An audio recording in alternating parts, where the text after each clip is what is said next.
राज्यात सध्या एक मोठा मुद्दा चर्चेत आला आहे. महिलांसाठी सुरू करण्यात आलेली लाडकी बहीण योजना आणि त्यावर न्यायालयाने केलेली तीव्र टिप्पणी. 1.5 वर्षांपूर्वी राज्य सरकारने मोठ्या गाजावाजात लाडकी बहीण योजना सुरू केली. या योजनेअंतर्गत पात्र महिलांना दरमहा 1500 रुपये दिले जातात.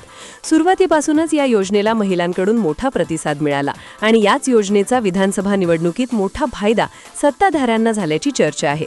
अनेक महिलांनी या योजनेवर विश्वास ठेवत सरकारला मतदान केलं. पण आता हाच मुद्दा वादाच्या भोवऱ्यात अडकला आहे. कारण काय, तर राज्य सरकार आर्थिक अडचणीत असल्याची चर्चा जोर धरत आहे. महत्त्वाच्या योजनांसाठी पैसा कमी पडत असल्याने इतर विभागांचा निधी वळवला जात असल्याचे समोर आले आहे.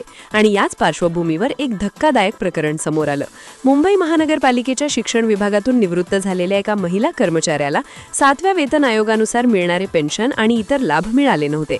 वारंवार पाठपुरावा करूनही पैसे मिळाले नाहीत. शेवटी त्या महिलेने उच्च न्यायालयात धाव घेतली. सुनावणी दरम्यान न्यायालयाने प्रशासनावर तीव्र नाराजी व्यक्त केली. न्यायालयाने स्पष्ट शब्दात सांगितले, जर कर्मचाऱ्यांच्या पेन्शनसाठी पैसा नसेल तर लाडकी बहीणसारख्या योजनांवर बंदी घाला. इतकंच नाही, न्यायालयाने प्रशासनाच्या कामकाजावरही प्रश्नचिन्ह उपस्थित केलं.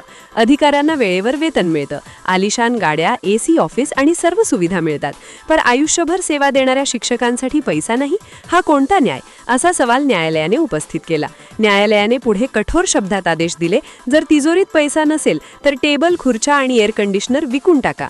अधिकाऱ्यांच्या आलिशान गाड्या विकून कर्मचाऱ्यांचे पेन्शन तातडीने द्या, कारण पेन्शन हा कर्मचाऱ्यांचा मूलभूत हक्क आहे आणि त्यांना त्यापासून वंचित ठेवता येणार नाही.